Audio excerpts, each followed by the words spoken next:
శివవిష్ణు బ్రాహ్మణి alias Naga sadhu lady Aghori ఇప్పుడు పేరు తెలుగు రాష్ట్రాల్లో కొన్ని రోజుల నుంచి చర్చనీయాంశంగా మారింది. అయితే తరువాత పెద్ద ఎత్తున మరొక అమ్మాయి శ్రీవర్షిని తనతో పాటు ట్రావెల్ చేయడం కానివ్వండి, శ్రీవర్షిని తనంతట తానే అఘోరి అమ్మ దగ్గర ఉంటానని చెప్పి వెళ్ళిపోవడం, ఏకంగా తల్లిదండ్రుల్ని చెప్పకుండా వెళ్ళిపోవడం, తర్వాత ఆ తల్లిదండ్రులు కూడా తిరిగి తామని తీసుకొచ్చేందుకు వెళ్ళడం, ఇవన్నీ కూడా మీరు చూస్తున్నారు. వారం 10 రోజుల నుంచి మళ్ళీ ఒక హాట్ టాపిక్గా మారిన పరిస్థితి. అయితే తాజాగా లేడీ అఘోరి పైన అనేక ఆరోపణలు అటు వర్షి తల్లిదండ్రులు చేస్తున్నారు.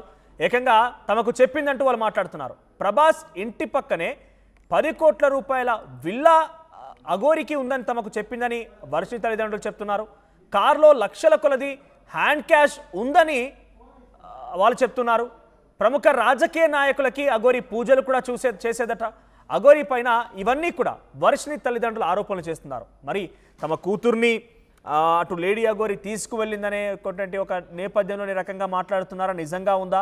ఇప్పుడు ఇదే హాట్ టాపిక్గా మారింది. సోషల్ మీడియా ఎక్కడ చూసినా కూడా లేడీ అఘోరికి ప్రభాస్ ఇంటి పక్కన 10 కోట్ల విల్లా, చెన్నైలో ఖరీదైనటువంటి భూములు, త్వరలో ఆశ్రమం, ఇలా అనేక ఆరోపణలు వస్తున్నాయి. మరోసారి లేడీ అఘోరి ఆర్టీవీకి అందుబాటులోకి వచ్చింది. తనతో మాట్లాడదాం. ఈ ఆరోపణలకు సంబంధించిన విషయంలో కొంత క్లారిటీ తీసుకునే ప్రయత్నం చేద్దాం. అఘోరి అమ్మ నమస్కారం. నమస్కారం నాన్న. హర హర మహాదేవ శంభో శంకర, జై కాళీమాత్రే నమః. రైట్, హర హర మహాదేవ్. సో మీపైన అనేక ఆరోపణలు వచ్చాయమ్మా. మొదటి నుంచి కూడా మీరు మొదటగా వచ్చినప్పుడు, అంటే నేను ఇండివిజువల్గా నమ్మడం అని కాదు, జనరల్గా ప్రజలు కూడా సనాతన ధర్మం కోసం ఒకరు వచ్చారు, పోరాడుతున్నారు అన్నప్పుడు చాలా విశ్వసనీయత పెరిగింది, మీ పైన నమ్మకం పెరిగింది. మీరే చూసారు సికింద్రాబాద్లో ముత్యాలమ్మ ఆలయ దగ్గర మీరు ఒంటికాలు పైన నిలుచున్న సమయంలో ఎంతమంది భక్తులు వచ్చారు మళ్ళీ చూడడానికి అని చెప్పి. కానీ ఇప్పుడు మీ పైన అనేక ఆరోపణలు వస్తున్నాయి. ఎప్పుడైతే వర్షిని అనే ఒక అమ్మాయి మీ జీవితంలోకి వచ్చిందో అప్పటి నుంచి కూడా అనేక ఆరోపణలు వస్తున్నాయి. నేను దాని నుంచి కొన్ని ప్రశ్నలు మీ పైన వేయబోతున్నాను. కొంత దాని గురించి కొంత క్లారిటీ ఇచ్చే ప్రయత్నం చేయండి. సో కంపల్సరీ అన్న, నేను మీకు ఏదైతే ఇప్పుడు ఆరోపణలు వస్తున్నాయో వీటి మీద 100% నేను క్లారిటీ ఇస్తాను.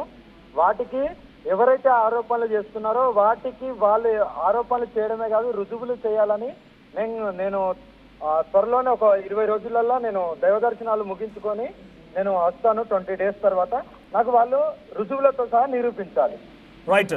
సో మొదటి ప్రశ్న అడుగుతున్నాను ఫస్ట్ స్ట్రైట్ గా. ప్రభాస్ ఇంటి పక్కన మీకు 10 కోట్ల రూపాయలు విలువ చేసేటువంటి విల్లా ఉంది. ఇది వర్షిని తల్లి చెప్పిన మాట. లేదు నాన్న, కావాలంటే వెళ్ళి కనుక్కోవచ్చు జూబ్లీహిల్స్ లో.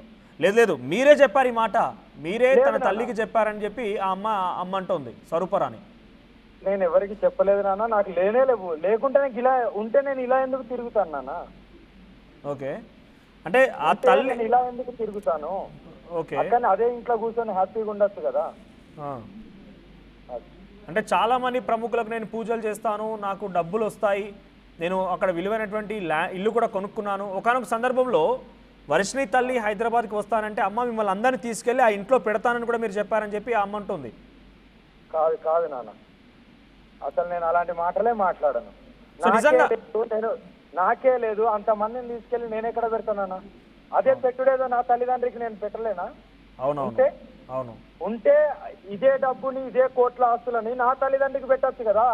అవును, మరి నేను ఇదే ప్రశ్న అడిగే ప్రయత్నం చేశాను. అంటే వాళ్ళు ఏం చెప్తున్నారంటే, నేను నా తల్లిదండ్రులని కాదనుకునే చిన్న వయసులోనే అక్కడి నుంచి వెళ్ళిపోయి వచ్చాను. ఇప్పుడు నాకు ఏమున్నా కూడా మీరే సహాయం చేశారు కాబట్టి మీకు నేను తిరిగి సహాయం చేయాలనుకుంటున్నా, ఆ విల్లాలో మిమ్మల్ని ఉంచుతానని చెప్పి మీరు వాళ్ళకి హామీ ఇచ్చారట. సరే, ఇక్కడ ఒక విషయము, ఒకవేళ కనుక మీ పైన ఆరోపణలు చేయాలనుకుంటే ఇంకా ఏదైనా ఆరోపణలు చేయొచ్చు వాళ్ళు. కానీ ప్రభాస్ ఇంటి పక్కనే విల్లా అనే విషయాన్ని ఎందుకు చెప్పాల్సి వస్తుంది వాళ్ళు? ఐ డోంట్ నో, అంటే వాళ్ళకే తెలియాలి. అంటే మీరు ఏ మాత్రం అనకుండా అదే నాన్న, నేను హైదరాబాద్కి వస్తే కంపల్సరీ నేను పెద్దమ్మ గుడి సైడ్ వస్తాను. నైట్ టైంలో షామీర్పేట ఆ సరౌండింగ్ లో నేను సేద తీరుస్తాను. ఇవే కదా నేను ఉండే ఏరియాలు. ఇంకేమన్నా ఉన్నాయా? మన ఆర్టీవీ ఆఫీస్ ముందు నుండి ఎన్నిసార్లు వెళ్ళాను నేను. నేను అటు వెళ్తుంటాను కాబట్టి, నేను అంతటా తిరుగుతుంటాను కాబట్టి వాళ్ళు ఇంకేమన్నా అనుకోవచ్చు కూడా, చెప్పలేం కదా. అంటే వాళ్ళొక్కరికే కాదు, ఆ తర్వాత నేను సోషల్ మీడియాలో ఎక్కడ చూసినా కూడా ఏకంగా డైరెక్ట్గా కొన్ని ఛానల్స్, కొన్ని యూట్యూబ్ ఛానల్స్ కానీ చిన్న వ్యక్తులు కూడా, సోషల్ మీడియా ఇన్ఫ్లుయెన్సర్లు కూడా ప్రభాస్ ఇంటి పక్కకు వెళ్ళడం, ఆ ఇల్లు చూపించి ఇది అఘోరి ఇల్లే, అఘోరి ఇక్కడే ఉంటారు, అఘోరి కారు ఇక్కడే పార్క్ చేస్తారు. దయచేసి అట్లా అనకండి. వాళ్ళు ఆ ఇల్లు ఎవరిదో వాళ్ళందరూ కొట్టగలరు, అర్థమైనా? అట్లా ఎవరైతే ఇన్ఫ్లుయెన్సర్ ఇంకెవరో ఉన్నారు కదా, ఆ ఇంటి ఓనర్లు కొట్టగలరు, ఏం లేదు. ఊరికే నిందలు వేయద్దు. ఇప్పుడు ఆ ఎవరిదైతే ఇల్లు చూపిస్తున్నారో వాళ్ళని కూడా రోడ్డు మీదకి ఈడుస్తారు ఏంటి? వాళ్ళు ఎంత కష్టపడి ఆ ఇల్లు కట్టుకొని ఉంటారు, మరి వాళ్ళని కూడా రోడ్డు మీద కీడ్చినట్టే కదా. రేపటి రోజున పోలీస్ వ్యవస్థలు వెళ్తారు, మళ్ళీ మీడియా ఛానళ్ళు వెళ్తారు, మరి వాళ్ళని కూడా మనశ్శాంతి లేకుండా చేస్తారు కదా. మరి వెళ్ళి ఎంక్వైరీ చేసుకోమనండి, సిబిసిఐడిని వేయమనండి, మళ్ళీ జిఎస్టీ దాన్ని ఏమంటారు ఉంటాయి కదా కొన్ని ఇన్వెస్టిగేషన్. సరే ఇవన్నీ పక్కన పెడితే వర్షిని తల్లిదండ్రులు చెప్తున్నారు మీరు మీకు వారం రోజులు ఆశ్రయం ఇచ్చారు కదా, వాళ్ళే ఏమంటారంటే ఇవన్నీ మాటలు మాకు చెప్పింది ఇక్కడతో ఆగలేదు, ఇంకా చాలా ఉన్నాయి. సో ఈ ఇల్లు గురించి ప్రభాస్ ఇంటి పక్కనే అనే విషయాన్ని వారు ఎందుకు ప్రస్తావిస్తున్నారు అనుకోవాలి? మీకేం డౌట్ ఉంది? నానా నేను అదే చెప్తున్నాను. ఫస్ట్ వాళ్ళు మీడియా ముందుకు వచ్చి చెప్పింది ఏంది, మంత్రశుద్ధులు చేస్తుంది, అది చేస్తుంది, మా అమ్మాయికి పసర్లు పెట్టింది, వశీకరణలో ఇలా పూజలు చేస్తుంది అన్నది. ఓకేనా? ఆ పూజలు నేను ఎప్పుడో ఎలాగే చేస్తుంటాను, నేను ఆమె మీద కాదు, నేను ఎవరి మీద చేయలేదు, నేను చేయను కూడా. కానీ ఆ పూజలు అనేవి మాకు కామన్, అది వర్షం మొన్నటిదాకానేమో తాళి కట్టారు, మా ఇద్దరికి కట్టారు అన్నారు. ఓకేనా? ఇప్పుడేమో కోట్లాది ఆస్తులు, అంటే ఎన్ని పుకార్లు పుట్టిస్తారు. మళ్ళీ ఇందులో మధ్యలోనేమో సెక్షువల్ గా కూడా మమ్మల్ని హరాస్ చేసిందని చెప్తారు. ఎన్ని నిందలు వేయగలుగుతారు వీళ్ళు ఇలాగే? అంటే వశీకరణ పూజ చేశారని చెప్తున్న మాటలో వాస్తవం ఉందా? ఒక నిందను పుట్టిస్తున్నారు కదా నాన్న. వశీకరణ పూజలు చేస్తారని చెప్తున్న మాటలో వాస్తవం ఉందా? పూజలు చేస్తారు అలాంటిది నానా? వశీకరణ అంటే అది ఎక్కడ పడితే అక్కడ చేసేది కాదు. అందరు ఏ అగోరైనా చేయగలుగుతాడు. అన్ని పూజలలో నేను ఎలాంటిది నేను అబద్ధాలు నాకు చెప్పడం రాదు, నేను చెప్పను. పూజలు మాత్రం 100% నేను శ్మశానాలలో పూజలు చేస్తా. అది ఎన్నో మీడియా ఛానల్లో మన దాంట్లో కూడా వచ్చినాయి, నేను అది చేస్తాను. కానీ నేను ఇలాగా అమ్మాయిలు ఇప్పుడు వర్షిని మీద చేసి అలా అనేది అది అంతా అబద్ధం. ఒంటరిగా తనను ఒక రూమ్ లోకి తీసుకువెళ్ళి తరచుగా మీరు కూర్చోండి పూజలు చేస్తూ ఉండేవారు. ఒకసారి హర్ష కూడా వచ్చి ఆ డోర్ ఒకసారి నెట్టగానే మీరు అరిచారు దాని మీద. అదంతా అబద్ధం నాన్న, చెప్తున్నా కదా. అబద్ధమో నిజమో వాళ్ళే త్వరలోనే ఇక్కడ చూసింది వాళ్ళకు తెలియాలి, చేసింది మీకు తెలియాలి, కానీ సమాజం మాత్రం నేను చెప్తున్నా కదా వాళ్ళు ఏదైతే చెప్తున్నారో 100% అందులో అన్నిటికీ మించి 90% అన్ని అబద్ధాలు. నేను వాళ్ళ ఇంట్లో ఉన్న మాట వాస్తవం. ఓకేనా? వాళ్ళు నాకు ఆశ్రయం ఇచ్చిన మాట వాస్తవం. ఇలాంటి నిజాలు ఉన్నాయి తప్ప అక్కడ నేను నా ఇచ్చిన వాళ్ళని ₹1 పెట్టనీయకుండా నేనే భోజనం చేసిన మాట వాస్తవం. ఓకేనా? నేను అక్కడ ఆల్కహాల్ తీసుకొని సిగరెట్లు తెప్పించుకొని తాగిన మాట వాస్తవం. ఇవి నిజాలు తప్ప ఏదైతే సెక్సువల్ గా హరాస్మెంట్ చేశారు, ఇన్ని కోట్ల ఆస్తులు ఉన్నాయి అనేది ఇదంతా ఏమీ లేదు. అదంతా అగోరి గారు ఇక్కడ క్వశ్చన్ అడుగుతాను. మీరు 2 రాష్ట్రాల్లో తిరుగుతున్నారు, 2 రాష్ట్రాల్లోనే కాదు, ముఖ్యంగా తెలుగు మీకు ఇక్కడ నేటివిటీ కాబట్టి 2 రాష్ట్రాల్లో తిరగడం కోసం ఒక లక్ష్యం కోసం తెలుగు రాష్ట్రాలకు వచ్చారు. ఇక నార్త్ ఇండియాలో మీరు చాలా చోట్ల తిరుగుతున్నారు. నా పుట్టిన గడ్డకు ఏదో కొంత మంచి చేసుకుందాము. ఎగ్జాక్ట్ గా అయితే మీరు పుట్టిన గడ్డలో మీరు ఇక్కడ 2 రాష్ట్రాల్లో తిరుగుతుంటే మీరు డైరెక్ట్ గా వారం రోజుల పాటు ఎక్కడా లేరే. మీరు వారం రోజుల పాటుగా ఎక్కడ కూడా ఉన్నట్టుగా దాఖలాలు లేవు. మీరు వాహనంలోనే ఉంటారు, బయట కాలకృత్యాలు తీర్చుకోవడం కోసం పెట్రోల్ పంపుల దగ్గర ఆగుతూ ఉంటారు, పూజల కోసం కొన్ని దేవాలయాలు సందర్శిస్తూ ఉంటారు. కానీ ఆ కుటుంబం మీకు ఎందుకు ఆశ్రయం ఇవ్వాలి? ఆ కుటుంబం దగ్గరికి మీరు ఎందుకు వెళ్లాల్సి వచ్చింది? అదే నాన్న, నేను ఎప్పుడైతే నాది బ్రేక్ డౌన్ అయిందో అది చెప్పాను మన ఆర్టీఓలో ఆల్రెడీ. బ్రేక్ డౌన్ అయిందో ఆ టైంలో నాది అక్కడ ఆగింది కారు. నేను కారులో ఆడుకున్నా. అంటే ఇక్కడనే మా ఇల్లు రండి అంటే ఒక గురువు తణుకులో ఉంటారు. అక్కడ గొడవ అయ్యేటప్పుడు మంగళగిరిలో ఒక చిన్న గొడవ అయింది కదా, పోలీసులు నేను రోడ్డు మీద బైఠాయించడం. అప్పుడు వీళ్ళు వచ్చి నన్ను ఆ లారీలకు నచ్చజెప్పి ఆ లారీలకు తీసుకోబెట్టి నాకు తోడుగా వచ్చారు. నన్ను తెలంగాణ బార్డర్లో వదిలారు. మళ్ళీ నేను చెన్నైకి వెళ్ళాను పూజలకని. చెన్నైకి వెళ్ళిన తర్వాత రిటర్న్ రాగానే బ్రేక్ డౌన్ అయింది. ఆ టైంలో ఏమీ దొరకలేదు, మెకానిక్లు ఎవరు దొరకలేదు. నెక్స్ట్ డే ఉంటే నేను కారులోనే పడుకుంటానమ్మా నేను ఇలా అంటే, సరే అని నేను ఆయన విష్ణు అనే అతను అన్నాడు కదా, మా ఇల్లు ఇక్కడనే రండమ్మా, ఏం కాదు ఒకరోజే కదా అని తీసుకెళ్లారు. ఉండడం జరిగింది. కారు మంచిగా అయిన తర్వాత అక్కడ నుండి అలాగా. ఓకే, ఫస్ట్ టైం మీరు ఎప్పుడు కలిసారు? ఫస్ట్ టైం వాళ్ళని ఎప్పుడు కలిసారు? ఫస్ట్ టైం మీరు ఆ కుటుంబాన్ని ఎప్పుడు కలిసారు? అదే గొడవ అప్పుడే. ఆ వర్షిని వాళ్ళని కలవడం, ఆ గొడవ అప్పుడే. వాళ్ళ అమ్మ నాన్న కలవడం, ఆ బ్రేక్ డౌన్ అయిన తర్వాత వాళ్ళ ఇంటికి వెళ్ళిన తర్వాత కలిసాను. అంటే ఇంటికి వెళ్తాను మీరు అడిగారా లేకపోతే వాళ్ళు ఆహ్వానించారా నేను మిమ్మల్ని? అడగలే. నేను 100% నేను ఎవరి ఇళ్ళకి వెళ్తాను నేను అడగను. నాకు సర్వసం, నా కారు, నా శ్మశానాలు, నా పూజలు. సార్ మీరు వారం రోజుల పాటుగా అంటే ఉదాహరణకు అడుగుతాం, మీరు ఇక్కడ ఆగ్రహం తీసుకురావాల్సిన పని లేదు, ఎందుకంటే ప్రజల్లో నుంచి వస్తున్న డిమాండ్ కాబట్టి. మీరు మీ సొంత ఇంట్లో మీ తల్లిదండ్రుల దగ్గర ఉండడానికే ఇబ్బంది పడ్డారు, మీ ఇంటి చుట్టూ పెద్ద ఎత్తున పోలీసు నిర్బంధిస్తే గానీ అక్కడ ఉండలేకపోయారు. అలాంటిది ఒక ముక్కు ముఖం తెలియనటువంటి వ్యక్తుల ఇంటికి ఎందుకు వెళ్ళారు? కారు లేదు నాన్న, నా కారు నా దగ్గర లేదు కదా, ఎలా వెళ్ళాలి? ఓకే, అంటే మీ ఆశ్రయం కోసం మాత్రం వెళ్ళారు మీరు, మీకు కూడా ఆ సమయం అవసరం వచ్చింది. అంతేగా. ఇప్పుడు కారు కావాలంటే షోరూమ్ పేరు కూడా చెప్తాను. విజయవాడలో కారు రిపేర్ అయింది, స్టిక్కరింగ్ కూడా, నా కారు స్టిక్కరింగ్ కూడా అదే షోరూమ్ కాడ వేశారు. అక్కడికి వెళ్తే ఆ షోరూమ్ లో ఎవరిని అడిగినా చెప్తారు. మరి ఓకే, కార్ బ్రేక్ డౌన్ వెళ్ళారంటే మీకు సహాయం కావాలి, మీకు సహాయం కావాలి, మీకు ఆశ్రయం కావాలి కాబట్టి వాళ్ళు మీకు సహాయం చేశారు, అంతేనా? అంతే. ఒక్కరోజు అంటే వెళ్ళారు, బాగానే ఉంది. నా కార్ని కూడా ఆ షోరూమ్ కి వెళ్ళి ఆ షోరూమ్ లో అడగండి, నా కారు బాగైన తర్వాత షోరూమ్ నుండి ఎవరు పికప్ చేసుకొని నా దగ్గర తెచ్చారు అన్నది విష్ణునే తెచ్చాడు. సో ఒక రోజు వరకు బాగానే ఉంది, ఒక రోజు మీరు ఆ రోజు బ్రేక్ డౌన్ అయిన రోజు ఉన్నారు, మీకు వాళ్ళు సహాయం చేయాలనుకున్నారు. అది అప్పుడు కాదు, అది ఆ తర్వాత వెళ్ళిపోయాను నాన్న. అప్పుడు వెళ్ళిపోయా. ఇది నెక్స్ట్ జరిగింది ఇదంతా. నేను 2 times వెళ్ళాను నాన్న. ఓకే.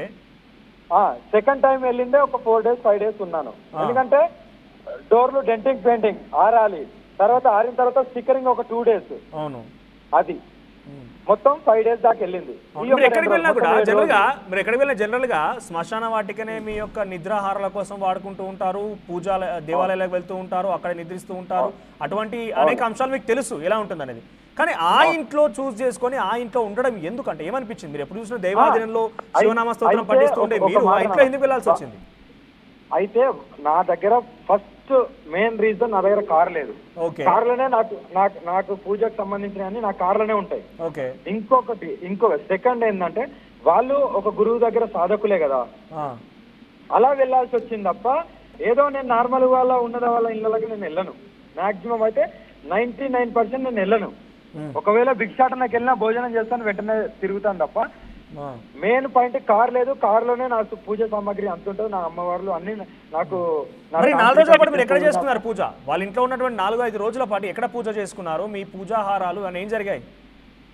నేను మంత్రం చెప్పించుకునేదాన్ని నాన్న, మంత్రం చెప్పించుకునేదాన్ని. గురు మంత్రం ఉంటాయిగా మాకు ఉండేది. నేను జనరల్గా మీరు చేసే పూజలన్నీ కూడా కొంత ప్రజా జీవితంలో ఉండకుండా మీరు వ్యక్తిగతంగా వెళ్ళి ప్రైవేట్ గా చేసుకుంటూ ఉంటారు, అంటే దేవాలయం వెళ్ళినా కూడా నేరుగా మీరే. వాళ్ళ ఇంటి పైన వాళ్ళకు ఇంటి పైన ఒక స్టూల్ ఉంటది, ఆ స్టూల్ మీద కాళీమాత పటం ఉంటది. డైలీ అక్కడ నేను అమ్మకు నా వంతుగా నేను చేసుకునేదాన్ని. ఎందుకంటే ప్రజెంట్ సిచ్యువేషన్ అక్కడ ఎలా ఉండేనంటే కారు లేదనేది ఒకటైతే, ఉండడానికి నియర్ బై లో శ్మశానం లేదు. శ్మశానానికి వెళ్ళినా సరే 4 days అందులోనే ఉండాలి. ప్రజలందరూ మళ్ళీ ఇబ్బందులు పడతారు. ఇవన్నీ కోణాలు ఆలోచించడం జరిగింది. కారు ఉందనుకో, నైట్ లో అక్కడ పోయి పూజ చేసుకొని వెళ్ళిపోయేదాన్ని, వెంటనే ఇంకో కాడికి వెళ్ళిపోయేదాన్ని. మళ్ళీ వీళ్ళకి కూడా ఇబ్బంది రావద్దు అని నేను అన్ని విధాలుగా ఆలోచించాను. మీకు సహాయం చేసిన వాళ్ళు మీకు సహాయం చేయాలనుకున్నారు, వాళ్ళ ఉద్దేశం మంచిదే అంటారా? 100% మంచిదేనా? మీ దగ్గర ఆశించారు అని చెప్పి వర్షం చెప్తోంది. మీ దగ్గర డబ్బులు తీసుకున్నారు, మీ దగ్గర ఇంకా వ్యక్తిగతంగా డబ్బులు తీసుకోవాలి ఆలోచనతో ఉన్నారు. అది మెయిన్ గా విష్ణు చేసిన పని. ఓకేనా? వాళ్ళ అమ్మ నాన్నది తప్పు లేదు, ఎవరిది తప్పు లేదు. ఓకేనా? కానీ అసలు విష్ణునే కదా ముందు మీకు పరిచయం అయింది. అవునా? ఆయన నేనేం చెప్తున్నా, ఇదంతా పాత్రధారి సూత్రధారి మొత్తం విష్ణు. ఓకేనా? వాళ్ళ ఇంట్లో పెట్టుకొని, ఆయన కిరాయి ఇంట్లుంటూ వాళ్ళ ఇంట్లో పెట్టుకొని ఏ దురుద్దేశం లేనిది ఈ పిల్లని కొడుతూ అన్ని చేస్తూ ఎందుకు అక్కడ పెట్టుకోవాలి? వాళ్ళు మేము వెళ్ళిపోతామని ఎన్నోసార్లు అన్నా సరే ఆయన ఎందుకు వెళ్ళనియట్లేదు? సో ఇప్పుడు అక్కడ జరిగింది అనుకోండి, వాళ్ళ ఫ్యామిలీ ఉంది, నిజంగానే పోలీసులు ఉన్నారు, ఇంకేదైనా చేయాలనుకుంటే ఆ అమ్మాయి డిసిషన్ తీసుకొని పోలీసులకు కంప్లైంట్ చేసేది. అప్పటి వరకు 23 ఏళ్ల వరకు తల్లిదండ్రులు చాకారు, తల్లిదండ్రులకు కొంత స్తోమత లేకపోయినాక విష్ణు కూడా తన దగ్గర ఉంచుకొని తను కూడా చాకాడు. ఇంతలోనే మీరు ఎంట్రీ ఇచ్చిన తర్వాత ఇదంతా కూడా ఒక్కసారిగా రోడ్ ఎక్కిన పరిస్థితి. అప్పటి వరకు ఆ అమ్మాయి ఎక్కడ కంప్లైంట్ చేసినట్టుగా నేను ఎక్కియలే. ఓకేనా? వాళ్ళ స్వతహాగా విష్ణు అనేవాడే రోడ్ ఎక్కిచ్చాడు. ఓకేనా? వాళ్ళ తల్లిదండ్రులు ఎక్కలే, వాళ్ళ సొంత అన్న ఎక్కలే. విష్ణు ఏదైతే గైడ్ చేస్తాడో వాళ్ళ హర్ష అదే వింటుండు. ఓకేనా, ఇక్కడ ఆమెచ్చి ఆమె వచ్చింది తప్ప నేను బలవంతంగా ఏం రమ్మలేదు. ఆమెచ్చి ఆమె వచ్చింది, ఇప్పుడు ఆమెచ్చి ఆమె వెళ్ళింది. అవునా, ఆమె నీ దగ్గరికి వచ్చి సాధన నేర్చుకుంటా అని వచ్చింది, నేను నేర్పిస్తా అని చెప్పాను. వచ్చిన తర్వాత వాళ్ళకి ఇంకేం తోచలేదు కావచ్చు, ఎలా అయితే మా కూతుర్ని నా దగ్గరికి తెచ్చుకోవాలి, ఎలా అయితే వస్తుంది అలా అని ఈయన నిందలేయడం స్టార్ట్ చేశారు. సరే, అయినా కూడా ఆ ఫ్యామిలీ విష్ణుని నమ్మి మిమ్మల్ని నమ్మట్లేదు. అయినా కూడా ఆ ఫ్యామిలీ మొత్తం, మా తల్లిదండ్రులు, హర్ష, ఆ అమ్మాయి విష్ణుని నమ్మారు, మిమ్మల్ని నమ్మట్లేదు. ఆ అమ్మాయి నమ్మట్లేదు నాన్న, ఆ అమ్మాయి విష్ణుని ఎప్పుడు నమ్మదు. సరే, ఇక్కడ ఇంకొక విషయం, మీరు వర్షిణిని పూర్తిగా నాకు ఇచ్చేయండి, బాండ్ పేపర్ మీద సంతకం చేయండి, నేను 3 కోట్ల రూపాయలు మీకు ఇస్తానని చెప్పి చెక్కు రాసిచ్చారా? అసలు ఇక్కడ పెట్రోల్కే డబ్బులు లేవని నేనంటే, భక్తులు పోసే పెట్రోల్తో నేను తిరిగితే 3 కోట్లు కాదు 30,000 కూడా ఉన్నాయి. మరి వీళ్ళకి నేను ఎలా రాసిస్తా? పోనీ మీరు అడిగారా, మీ అమ్మాయి నేను తీసుకెళ్తాను, నా వెంట తీసుకెళ్తాను, నేనే ఉంచేసుకుంటాను? అసలు అలా ఏం అడగలేదు, నేను అడగను కూడా. ఆమెకు నా దగ్గర దీక్ష తీసుకోవాలని ఉండే, ఆమె మనస్ఫూర్తిగా వచ్చింది, నేను ఆహ్వానించాను. హైదరాబాద్ దాకా వచ్చిన తర్వాత కంపల్సరీ నన్ను నమ్మి ఒక ఆడపిల్ల వచ్చింది కాబట్టి నేను తీసుకెళ్ళిన. నేను మళ్ళీ చెప్తున్నా కదా, ఆమె వచ్చింది, నేను దీక్ష ఇవ్వడానికి రెడీ అయ్యాను, తీసుకెళ్ళాను, స్వతహాగా వచ్చింది. అమ్మ మళ్ళీ వెళ్ళింది, మళ్ళీ వస్తానా కూడా నేను ఆహ్వానిస్తాను. ఆమె కాదు, ఇప్పుడు చాలా మంది, ఇప్పుడు నా నెంబర్ అందరి దగ్గరికి వెళ్ళిపోయింది. ఇప్పుడు అందరు కాల్ చేసి అమ్మ నేను కూడా వస్తానంటే మీరు అందరు రావచ్చు, కానీ నాకు నా వెనకాల తిరగాలంటే ఎలిగేషన్స్ ఉంటాయి, నా పోరాటం వేరు, నేను వేరు, అన్నిటికీ తట్టుకుంటాను. కాదు ఇక్కడ నేను ఏమంటున్నా, ఒకసారి మీరు ఫస్ట్ గారు వచ్చినప్పుడు ఒక ఉద్యమం కోసం, సనాతన ధర్మం కోసం, దేవాలయాల రక్షణల కోసం, ఆడపిల్లపై అత్యాచారాల కోసం, పోరాటం కోసం వచ్చిన మీరు ఎందుకు ఒక వర్షిణి దగ్గర ఆగిపోతున్నారు? వర్షిణి అనే ఒక పదం కనుక మీ దగ్గర లేకపోతే, ఒక నిమిషం, నేను ఆ క్వశ్చన్ కంప్లీట్ చేయనివ్వండి. వర్షిణి వెళ్ళిపోయిందని నా పూజలు ఆగినాయా, లేకుంటే నా జర్నీ ఆగిందా? ఆగలే కదా. ఎగ్జాక్ట్ అదే అంటున్నా. ఇప్పుడు వర్షిణి దగ్గర ఎందుకు స్ట్రక్ అవ్వాలి? వర్షిణి అనే పదం వచ్చింది కాబట్టి చాలా మంది పైన అనుమానం వ్యక్తం చేస్తున్నారు, ఆరోపణలు చేస్తున్నారు. ఆ ఫ్యామిలీ కూడా మీపై ఆరోపణలు చేస్తుందంటే వర్షిణి కారణంగానే కదా. వర్షిణి లేకపోయి ఉంటే మీపై ఆరోపణలు వచ్చేవే కాదు, ఇన్ని డబ్బులు నేను చెప్పేవారే కాదు. ఏకంగా మీరు ఒక అమ్మాయిని కొనుగోలు చేయాలని చెప్పి తల్లిదండ్రులు చెప్తున్నారు, ఆ ప్రయత్నం చేశారట. కాదు నాన్న, నేను కొనుగోలు చేయాలంటే మరి ఎన్నో కొనుగోలు చేస్తా. ఓకేనా, అన్ని కోట్లు అవి అన్నీ ఉంటే నా తల్లిదండ్రులకి ఫస్ట్ మంచిగా చేయించుకొని నేను కూడా ఏదన్నా ఆశ్రమం పెట్టుకొని హ్యాపీగా అన్నే కూర్చొని ఉండేటోని. అది అలాంటి ఆలోచనలు లేవు. వాళ్ళు అన్నది పూజల విషయంలో అయితే నేను ఒప్పుకుంటాను. నేను పూజలకు వెళ్తుంటాను, వస్తుంటాను, నన్ను పిలుస్తారు, నేను 100% నేను వెళ్తాను, శ్మశానాలలో పూజలు చేస్తాను, ఇది వాస్తవం. 3 కోట్ల రూపాయలు మీరు ఇస్తానని అవాస్తవం అంటారు అయితే, కానీ తల్లిదండ్రులు చెప్తున్నారు నా కూతుర్ని మొత్తంగా ఇచ్చేయమని చెప్పి. నాకు ఏ విల్లాలు లేవు, ఎన్ని కోట్లు లేవు, ఏ ఆశ్రమం లేదు, కానీ వాళ్ళు చెప్పింది పూజలకు మాత్రం వెళ్తాను. ఎందుకంటే అది లోకానికి అందరికీ తెలుసు. నా దగ్గరికి వచ్చేది కూడా వాళ్ళు అన్న మాటలు నిజం. ఎందుకంటే విఐపీస్ వస్తుంటారు, పోతుంటారు, అవన్నీ జరిగేటి లోకానికి తెలిసి పూజలు చేసుకోరు కదా ఎవరైనా. ఇప్పుడు మీరున్నారు, మీకు కష్టం వస్తుంది, నేను పోతున్నా అని మీరు మీ మీడియాలో చెప్పి నేను అఘోరమ్మ దగ్గర పోయి పూజ చేపిస్తున్నా అని చెప్పి వస్తారు నాన్న, చెప్పి రారు కదా. అవన్నీ జరుగుతుంటాయి. నా దగ్గరనే కాదు, ఒక్కొక్కరి గురువుని నమ్ముతారు కాబట్టి వాళ్ళ దగ్గరికి వెళ్ళి పూజలు చేపించుకుంటారు. మంచి జరిగితేనే కదా చేపించుకుంటారు, లేకుండా ఎందుకు చేపించుకుంటారు? సో చెన్నైలో ల్యాండ్ కొనుగోలు చేశారు, ఆశ్రమం ఎక్కడి వరకు వచ్చింది? అదేదో మరి దర్యాప్తు చేయాలని నేను ప్రభుత్వాన్ని అడుగుతున్నాను. ఆంధ్రప్రదేశ్ ప్రభుత్వాన్ని, తెలంగాణ ప్రభుత్వాన్ని ఒకసారి అడుగుతాను. తెలంగాణ ప్రభుత్వం ఏం చేస్తుంది? వర్షిణి తల్లిదండ్రులు ప్రభుత్వాలు ఇక్కడ పక్కన పెడదాం, వర్షిణి తల్లిదండ్రులు అంటున్నారమ్మా.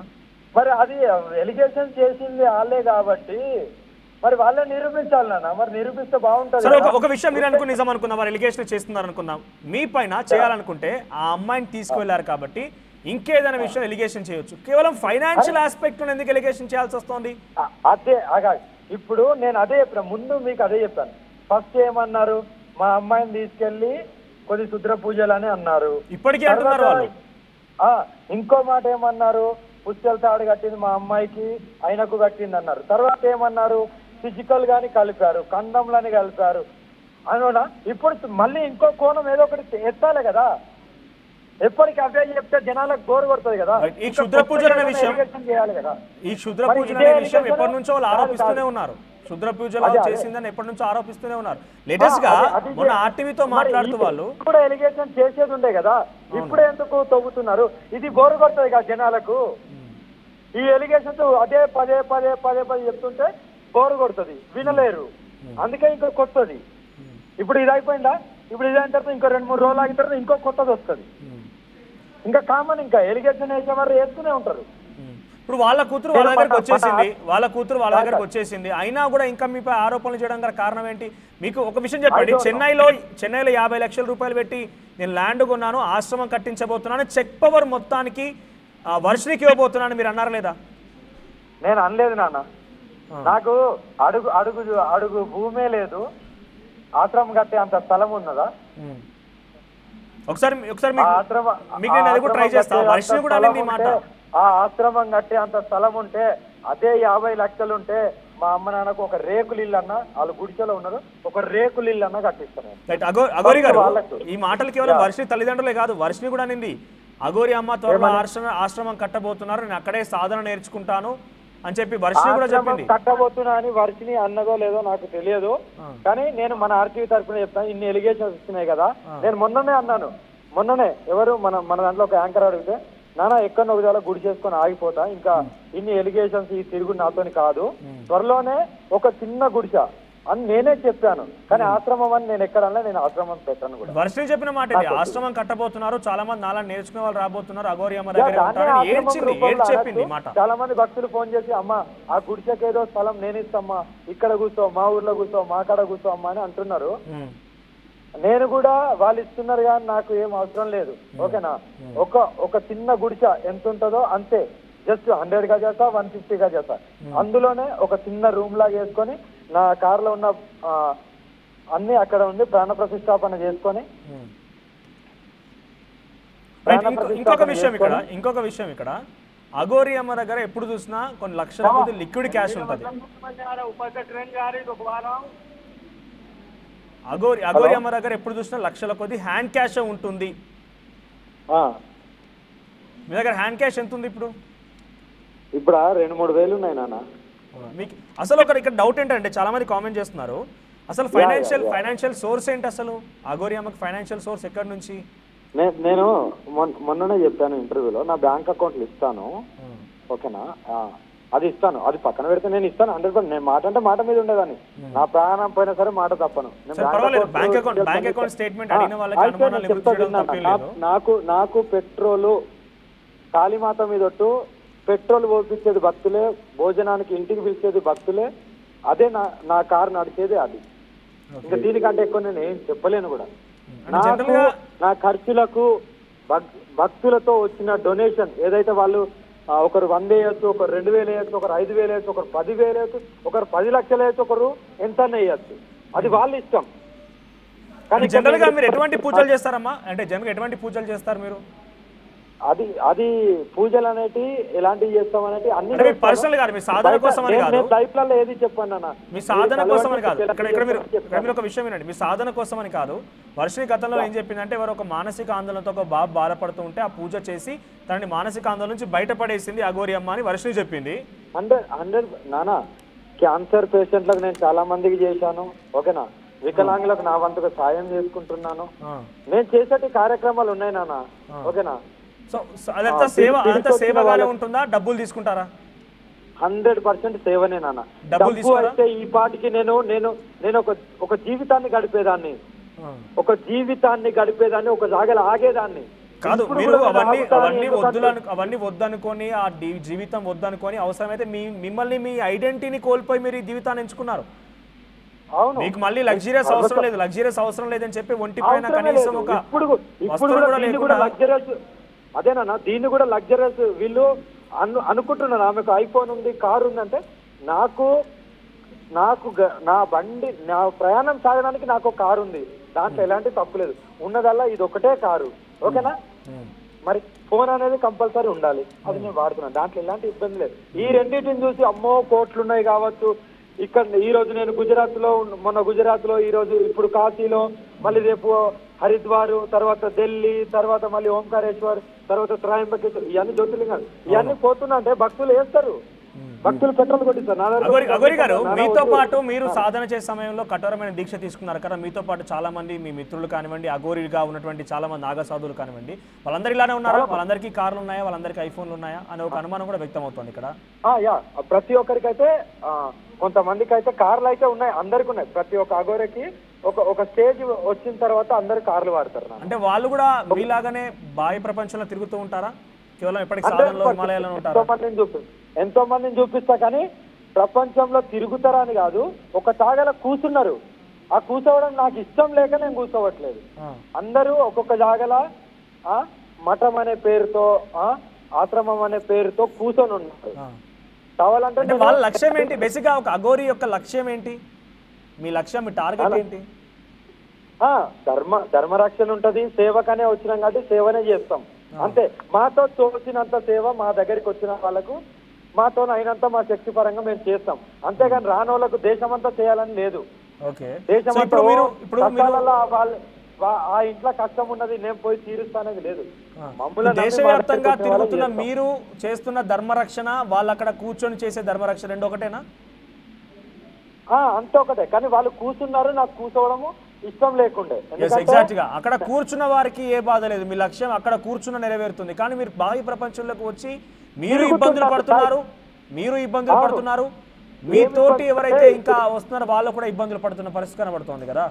యా, అంటే వీళ్ళు ఎలా అంటే నాన్న, ఇప్పుడు నేను కూర్చున్నా అంటే నా దగ్గరికి రాలి కదా అందరూ. ఎవరైతే నన్ను నమ్మిన వాళ్ళే వస్తారు, కానీ బయట నేను తిరుగుతున్నా కాబట్టి చూడడానికి వస్తారు, ఇంకో దానికి వస్తారు. అక్కడ నేను రెస్ట్ తీసుకుంటున్నానా, ఇంకోటి చేస్తున్నానా వాళ్ళకి అవసరం లేదు. కానీ వాళ్ళ ఉద్దేశం అదే ఉంటది కాబట్టి వాళ్ళు అలాగే ఆలోచిస్తారు. కాబట్టి ఆ మూర్ఖులు అలాగే ఉంటారు కాబట్టి అలాగా. అదే లేదు, అమ్మని నమ్ముకున్నాం కదా మేము ఇలా చేపించుకుంటాము, లేకుంటే అమ్మ దగ్గరికి పోయి కొద్దిగా ఆశీర్వాదం తీసుకునే అనే వాళ్ళ ఆలోచనలు వేరే ఉంటాయి. వాళ్ళు డిస్టర్బెన్స్ చేయరు. డిస్టర్బెన్స్ ఎప్పుడైతామో అది కొద్దిగా ప్రోట్రేట్ అవుతుంటది. అదే జరిగింది. అదే ఒక జాగాలో కూర్చుంటే వీళ్ళు నన్ను డిస్టర్బ్ చేయలేరు కదా. ఇప్పుడు నేను బయట తిరుగుతున్నా కాబట్టి 100 మంది వచ్చి చూస్తారు, అందులో రకరకాల మనుషులు ఉన్నారు. అదే ఒక చోట కూర్చుంటే ఈ రకరకాల మనుషులు రాలు. నన్ను నమ్మి నా దగ్గరికి నన్ను కలవడానికో లేకుంటే నా ఆశీర్వాదానికో వచ్చిన వాళ్ళు మాత్రమే వస్తారు. ఇక్కడ మళ్ళీ మరొక విషయం, ఇక్కడ నమ్ముతుంది అక్కడ వర్షిని కానివ్వండి, లేకపోతే ఇంకెవరైనా నమ్ముతుంది ఏంటి? లేడీ అఘోరిగా ఉన్నటువంటి మిమ్మల్ని నమ్ముతున్నారా? మీ లక్ష్యాన్ని లేకపోతే మీరు చేస్తున్న పోరాటాన్ని నమ్ముతున్నారా? మీరు నమ్ముకున్నటువంటి ఆ శివుడిని నమ్ముతున్నారా? నేను చెప్తున్నా నాన్న, నేనేంటో ఇప్పుడు వర్షిని దగ్గర నుండి చూస్తుంది కాబట్టి ఆమెకు తెలుసు నేనేంటి, నా పూజలు ఏంటి, నేనేం మంచి పనులు చేస్తా, నేను ఎలా ఉంటాను దగ్గరుండి చూసింది కాబట్టి. వాళ్ళ అమ్మ నాన్నకు అంత తెలియకపోవచ్చు, ఎందుకంటే నేను వాళ్ళ ఇంట్లో ఉన్నన్ని రోజులు జస్ట్ నేను నా గురు మంత్రాన్ని జపిస్తున్నా, నాలో ఉన్నది నేను చేసుకునేదాన్ని. కానీ నేను అక్కడ ఎన్ని రోజులు ఉన్నానో అన్ని రోజులు నేను మాకు ఏదైతే తీర్థం ఉంటుందో అది తీసుకుంటూ నేను కొద్దిగా నాకు కూడా రెస్ట్ దొరికింది. ఇలాంటి రెస్ట్ మళ్ళీ దొరకదో మళ్ళీ కారు ఎక్కితే ప్రజలు హడావిడి మళ్ళీ ఇదంతా ఉంటుంది. అడిగిన దానికి సరిగ్గా సమాధానం దొరకలేదమ్మా మీ నుంచి. నేను ఏమంటున్నా అంటే వర్షిని కానివ్వండి, ఇంకెవరు మనం విశ్వసించే భక్తులున్నా కూడా లేడీ అఘోరిగా మిమ్మల్ని నమ్ముతున్నారా? మీరు ఎంచుకున్న లక్ష్యానా లేకపోతే ఆ శివుడినా? ఎవరిని నమ్మి దగ్గరికి వస్తున్నారు అంతా? శివుడిని నమ్ముతారు, నన్ను నమ్ముతారు. ఓకేనా? నా లక్ష్యాన్ని కూడా వాళ్ళు పాటిస్తారు. ఈ మూడింటిని పాటించాల్సిందే, ఒకటే కాదు కదా. ఒకటే కాదు శివయ్యని. అదే నేను చెప్తున్నా. ఇప్పుడు మీరు అడిగిన దానికి నేనేం చెప్తున్నా అంటే, ఫస్ట్ శివయ్య భక్తులు కాబట్టే నా దగ్గరికి వస్తారు. నా పోరాటంలో వాళ్ళు పాల్గొనాల్సిందేగా మరి నా దగ్గరికి వస్తే. ఈ మూడు ఉండాలి కంపల్సరీ. మీరు పట్టించినటువంటి దాన్ని నమ్మాల్సిందే, శివుడు నమ్మాల్సిందే. కానీ ఎప్పుడైతే మీరు ఇక్కడ వర్షిని అనే ఒక క్యారెక్టర్, వర్షిని అనే ఒక అమ్మాయి మీ దగ్గరికి వచ్చిందో మీపై నమ్మకం పోతోంది కదా ప్రజల్లో, మీపై నమ్మకం భక్తుల్లో పోతోంది కదా. మీరు కూడా మీ లక్ష్యాన్ని శివుడి దగ్గరికి, మీరు చేసేటువంటి లక్ష్యం సర్వీస్ అంతా వదిలేసి ఇక్కడ కేవలం ఒక్క దగ్గర ఆగిపోవాల్సి వస్తుంది కదా. నేను ఆగిందని ప్రజలు అనుకుంటున్నారేమో, కానీ ఇప్పటి కూడా నా పోరాటం ఆగలేదు. అది ఎవరికి తెలియట్లేదు. వీళ్ళు వర్షిని దగ్గరనే ఆలోచిస్తున్నారు. నేను ఎందుకు ఈ మాట అంటున్నానంటే మీకు ఒకసారి కొన్ని వీడియోలు చూపిస్తాను, ఒకసారి మీరు వినండి. ఆ ఆడియోలో హర్ష ఏమంటున్నాడంటే, అఘోరి కాదు, కరీంనగర్ లో అమ్మాయిని తీసుకొస్తుంటే రోడ్డు పైన మిమ్మల్ని ఆపి కొట్టారని చెప్పి ఆయన చెప్తున్నాడు. ఒకసారి ఆ ఆడియో ప్లే చేస్తాను నేను, అది కూడా ఒకసారి మీరు క్లారిటీ ఇవ్వండి. నానా అది ఆడియో ప్లేయింగ్ కాదు, ఆ ఊరేదో ఆ ఊరికే నేనే స్వతహాగా వెళ్తాను, ఎక్కడుందో నాకు చెప్పమానండి. ఓకేనా? అది నాకు కావాలి ఎవిడెన్స్, ఇలాంటి బురద జల్లడం కాదు. I have to. మీరు అంటున్నారు కదా ఎవరో ఆరోపిస్తున్నారు, ఆరోపణలని సమాధానం చెప్పాల్సిన పని లేదంటున్నారు. వర్షిణి వాళ్ళ అన్న చెప్తున్నాడు, ఇది ఆరోపణగా మనం చూడలేం. వర్షిణి ఆల్రెడీ మీతో పాటు వచ్చింది కాబట్టి ఆయన చెప్పే మాటలు ఒకసారి మీరు వినండి, నేను ఒకసారి ప్లే చేస్తా. నాకు నిర్ధారణ కావాలి అని నేను అంటున్నాను. డెఫినెట్ గా మరి చెప్పిన హర్షాన్ని అడగాల్సిందే కదా, ఒకసారి మీరు నేను వినండి. అడుగుతాను. నానా నేను 20 days తర్వాత వస్తాను కదా, ఈ ఆరోపణలకు అన్నిటికీ. సరే పోనీ చెప్పండి, ఈ ఆరోపణ ఎందుకు వచ్చింది? కరీంనగర్ లో అమ్మాయిని తీసుకొస్తే రోడ్డు పైన ఉరికించి కొట్టారనే ఆరోపణ ఎందుకు వచ్చింది? ఉరికించి ఎవరు కొట్టలేదు, అంత సీను కూడా లేదు. ఓకే, మరి కరీంనగర్ లో ఏం జరిగింది చెప్పండి పోనీ రియాలిటీగా. కరీంనగర్ లో ఏమీ జరగలేదు. నాకు ఒక బ్రదర్ ఉన్నాడు. ఓకేనా? నాకు ఒక చిన్న బ్రదర్ రవి అనేటైనా, అతనిది ఏదో లవ్ సమస్య ఉంటే నేను అప్పుడే వచ్చాను. ఏమైందంటే నేను వెళ్ళాను ఇంటర్ఫేర్ గా. నేను వెళ్ళి ఏంట్రా మీకు ఏమైంది అసలు మీలే అంటే మా అమ్మ నాన్నకున్న వాళ్ళకు అమ్మ వాళ్ళు వద్దనడం అది జరిగింది. నేను అప్పుడే నేను అట్నుండి వస్తున్నా కాబట్టి నాకున్న సర్కిల్ ఉంటది కదా, నాకు మా ఊరికి నేను పోతున్నా అంటే కంపల్సరీ తెలుస్తుంటది. అప్పుడు కొంతమంది నన్ను ఆపి ఇలా జరుగుతుంది ఇలా అంటే ఎందుకు అలా జరుగుతుంది అని నేను ముట్టడించాను. అప్పుడు స్వతహాగా నేనే వాళ్ళ అమ్మాయి వాళ్ళ ఇంటికి వెళ్ళాను. అమ్మాయి వాళ్ళ ఇంటికి వెళ్ళి అమ్మాయిని అడిగాను, ఏంటమ్మా ఎందుకమ్మా మీకు ఇవన్నీ గొడవలు, సామరస్యంగా పెళ్లి చేసుకున్నానంటే సామరస్యంగా పెళ్లి చేసుకోండి, నేను ఇదే ఆర్టీవీని నేను కావాలంటే పంపిస్తాను, అడ్రస్ కూడా చెప్పి అక్కడ జరిగిందంతా చెప్తారు అక్కడ. ఓకేనా? అక్కడ ఏం కొట్టుడు లేదు, అక్కడ ఏమీ లేదు. ఓకేనా? ఇది జరిగింది. దీంట్లో సనాతన ధర్మం ఎక్కడ ఉందమ్మా? ఇప్పుడు మీరు పర్సనల్ ఇష్యూ కోసం వెళ్ళారు, దీంట్లో మీరు చేసిన పర్సనల్ ఇష్యూ అంటే ఇది అంటే ఒకరు నా తమ్ముడు ఒక దాంట్లో ఇరుక్కున్నప్పుడు దాన్ని అక్కడ సామరస్యంగా ఉండాలని నేను వెళ్ళాను. ఇప్పుడు ఎవరికైనా ఏదైనా సమస్య ఉంటే వెళ్తలేనా? అవునవును. మరి ఇది కూడా అలాగే ఆరోపణ వచ్చింది కదా, మీరు ఒక అమ్మాయి దగ్గరికి అదే ఆరోపణ ఇదే ఆర్టీవీ నేను పంపిస్తాను, అక్కడ క్లారిటీ ఇస్తాను. ఎప్పుడు జరిగింది? ఎన్ని రోజుల క్రితం జరిగింది? అది ఎప్పుడో నేను మీడియాకు ఫోకస్ కాకముందు జరిగింది. అంటే మీరు కంప్లీట్ గా అఘోరిగా మారిపోయిన తర్వాత నేను అర్ధనారీశ్వర రూపంలో ఇది జరిగిందంతా అర్ధనారీశ్వర రూపంలో జరిగింది. ఓకేనా? అమ్మవారి రూపంలో. ఇది నేను చాలా మీడియాలో మన ఆర్టీవీ కూడా చెప్పాను, ఇది నా 3వ రూపం అని ఎన్నో మీడియాలో చెప్పాను, పాత వీడియోస్ కూడా చూసుకోవచ్చు. ఇది నా 3వ రూపం. అర్ధనారీశ్వర్ ఉన్నప్పుడు ఇది జరిగింది. నేను అర్ధనారీశ్వర్ ఉన్నప్పుడు కూడా నేను మన సమ్మక్క సారక్క కూడా వెళ్ళాను. నేను అన్ని కొండగట్టుకు కూడా అర్ధనారీశ్వర రూపంలో వెళ్ళాను. తర్వాత మళ్ళీ అమ్మవారి రూపం దాచుకున్న తర్వాత మళ్ళీ వచ్చాము. ఈ ఎలిగేషన్స్ అనేటివి వస్తూనే ఉంటాయి, రానివ్వండి, కానీ నిజం అనేది నిరూపించాలి అని నేను అంటున్నాను. మీరు మొదట్లో వచ్చినప్పుడు ఏ ఎలిగేషన్ రాలేదే? మీరు ముత్యాలమ్మ ఆలయ దగ్గరికి వచ్చినప్పుడు ఎవరన్నా మీ మీద ఎలిగేషన్ చేశారా? ఎప్పుడైతే ఒక నిమిషం మనం జెన్యూన్ గా మాట్లాడుకుందాం. మీరు ముత్యాలమ్మ ఆలయం దగ్గరికి వచ్చిన రోజు ఎవరైనా ఎలిగేషన్ చేశారా మీ పైన? నేను అక్కడ చేయలేదు కదా. ఒక నిమిషం. తర్వాత కొండగట్టుకు వెళ్ళారు, కొండగట్టు ఎవరు ఎలిగేషన్ చేశారా మీ పైన? అయితే నాకు భంగం కలిగించిన తర్వాత నేను ఒక చిన్న గొడవ అయింది. ఆ గొడవ తర్వాత అక్కడ నుండి స్టార్ట్ అయింది, ఇంటర్వ్యూ స్టార్ట్ అయినాయి కదా. మీరు ఒక లక్ష్యంతో వచ్చిన వారు, ధర్మాన్ని కాపాడడానికి వచ్చిన వారు, పోలీసులు మిమ్మల్ని అడ్డుకోవడం ఏంటి, మీ కారుని తోసుకెళ్ళడం ఏంటి, జనాలు ఎక్కడికక్కడ ఒకనొక సందర్భంలో ఒక పెద్ద కూడా మీరు ఆ పెద్దపై దాడి చేయబోతుంటే చుట్టూ ఉండే జనం కూడా కెవ్వు అని ఒకసారి కేక వేసిన పరిస్థితి. సో ఇటువంటి ఎందుకు జరుగుతున్నాయి? ఎందుకు జరుగుతున్నాయని నేను చెప్తాను కదా. ఇప్పుడు ఆ పెద్ద అక్కడ నేను చెట్టు కింద పెట్టుకొని పడుకున్నా, వాళ్ళు ఇష్టానుసారంగా ప్రవర్తించడానికి కాదు కదా. మరి పడుకున్నది అనేది ఇప్పుడు పడుకున్న మనిషిని లేపి నీ ఇష్టానుసారంగా ప్రవర్తిస్తా అంటే కలవదు కదా. వాళ్ళు ఎక్కడ పడుకున్నారు ఏంటనేది అవసరం లేదు. తింటున్నారా, పడుకుంటున్నారా, వాష్రూమ్ వెళ్తున్నారా, కొద్దిగా ఆలోచించాలి. అప్పుడే కదా ఇలాంటివి జరుగుతాయి. ఇప్పుడు పోలీసు వాళ్ళు అడ్డుకున్నారు అన్నారు. నేను గుడికి మొన్న కూడా మన వెమ్లవాడ గుడికి దర్శనానికి అని వెళ్ళాను. దర్శనం ఇచ్చేయకుండా ఇప్పుడు వద్దు తర్వాత రండి అన్నారు.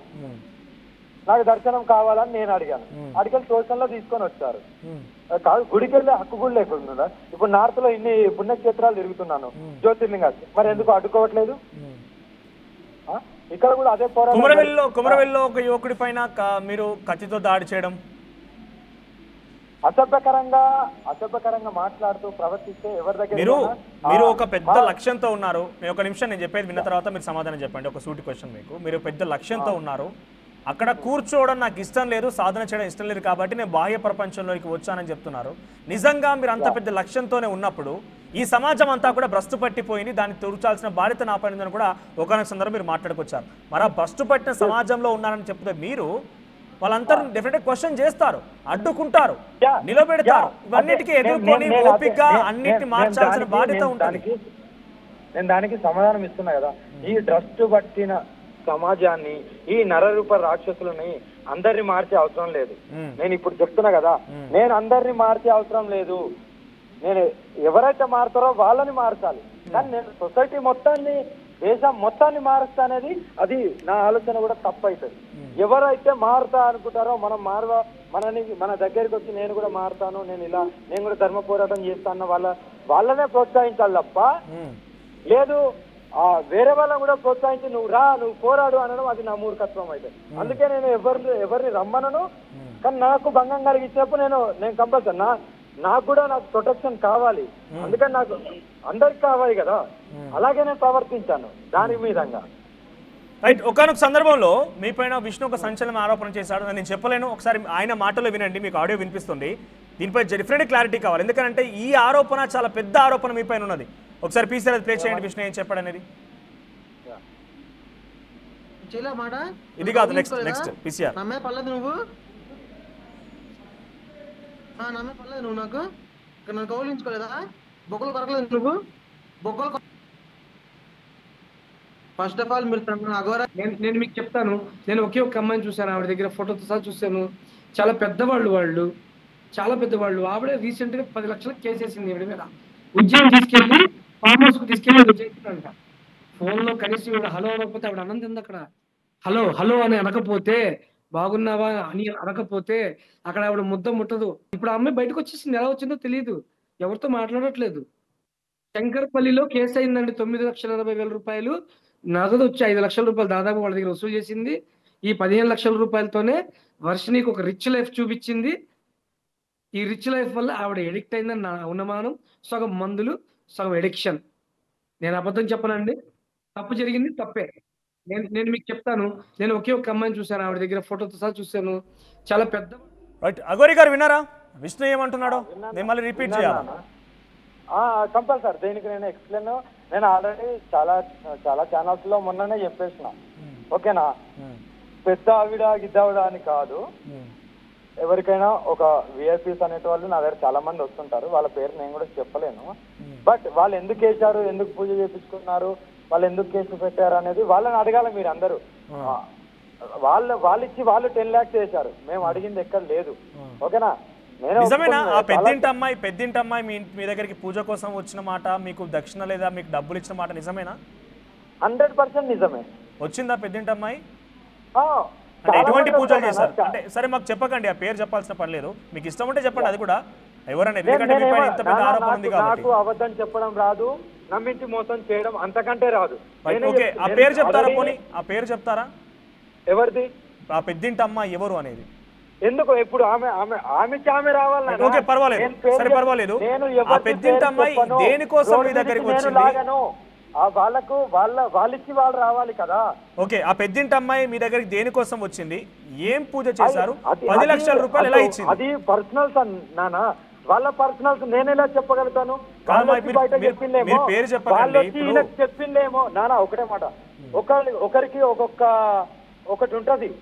ఓకేనా, ఇప్పుడు మీరున్నారు, మీ కుటుంబాన్ని ఇప్పుడు నీ పేరు చెప్పగానే నీ కుటుంబం మొత్తం రోడ్డు మీదకి ఈడుస్తారు. అది నాకు అవసరం లేదు. ఆమెచ్చి వాళ్ళు వచ్చి వాళ్ళు చెప్పుకోమనండి. ఓకేనా, ఎక్కడ జరిగింది ఏందనేది. దట్ ఈస్ నేను ఒప్పుకున్నా కదా, హయ్యర్ పొజిషన్ వాళ్ళే నా దగ్గరికి వస్తారు. కానీ బట్ నేను ₹1 తీసుకోను. The free pujas I'm doing in very very free pujas. వాళ్ళ త్రూ అన్నదానం. ఓకే మీరు చెప్పింది నాకు అర్థమైంది. కానీ ఇక్కడ విష్ణు చెప్తుంది ఏంటంటే, పెద్దింటి అమ్మాయి అఘోరి ఫోన్ చేసి హలో అంటే తప్ప అమ్మాయి తినదు, అంతలా అట్రాక్ట్ చేసింది ఆమెని, అంతలా ఆమెని వశం చేసుకుంది. ఇప్పుడు ఆ డబ్బులు చూపించి లగ్జరియస్ లైఫ్ చూపించి వశం అట్రాక్ట్ చేసింది. 10 లక్షల రూపాయలు తీసుకునేంతలా ఏం పూజలు ఉంటాయని? ఎటువంటి పూజలు అవి? నేను అడగలేదు. అది వేసింది కూడా ఎవరో కాదు. ఓకేనా, వాళ్ళ పేర్లు చెప్పను. వాళ్ళు వేసింది కూడా ఆమె అకౌంట్లోకి వెళ్ళి కూడా కాదు, అది వేరే వాళ్ళు పూజ చేయించుకున్నారు, వేరే వాళ్ళు నా అకౌంట్లో వేశారు, అది జరిగింది. ఓకేనా? 10 లక్షల రూపాయల 10 లక్షల రూపాయల కాదు, 10 లక్షల రూపాయల 9,40,000 ఏమో వేశారు. అది వాళ్ళు దక్షిణ రూపంలో వేసుకున్నారు. ఓకే, మరి సో ఆ డబ్బులు చూపించే వర్షిని అట్రాక్ట్ చేసింది అని చెప్పి అని అంటున్నాడు ఆయన. ఆ డబ్బులు నేను ఎక్కడెక్కడ పంచానో అందరికీ తెలుసు. అంటే పంచేశారా వాటిని? నానా మీరు కొన్ని ఫేస్బుక్లలో అల్లీలో చూడండి, మొన్నటిదాకా అనాథాశ్రమాలకు వెళ్ళి నా వంతుగా నేను అందరికి రైస్ బ్యాగులు అవి ఇస్తూ అందరికి నేను పంచి పెట్టాను తప్ప ఒక్క రూపాయి నేను తినలేదు.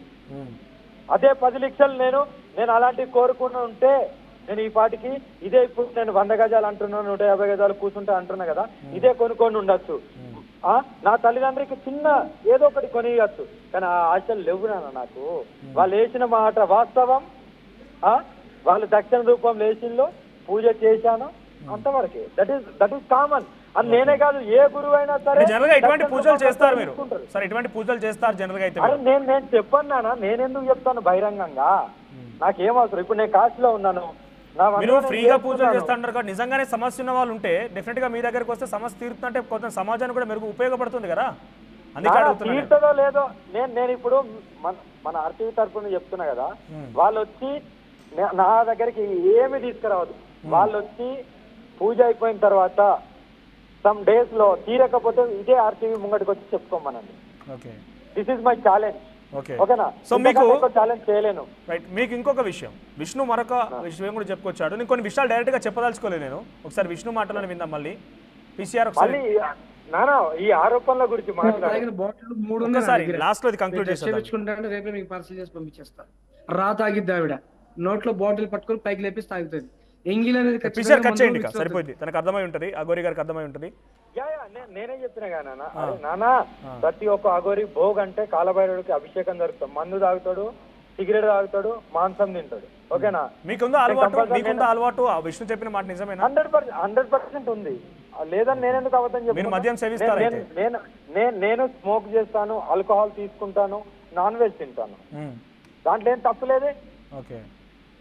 ఇలా వెజిటేరియన్ అఘోరీస్ ఉంటారు, నాన్ వెజిటేరియన్ అఘోరీస్ కూడా ఉంటారు, అందులో తప్పులేదు. అది వ్యక్తిగతం, అది మీకెందుకు అంటున్నా నేను. ఇప్పుడు మేము కాలభైరవుడికి మద్యమే అభిషేకం చేస్తాం. అది నిజంగానే వ్యక్తిగతం, కానీ అది వ్యక్తిగతమే, కానీ అటువంటి చేసే వీళ్ళందరినీ లోబరుచుకుంటుంది అని విష్ణు ఆరోపణ.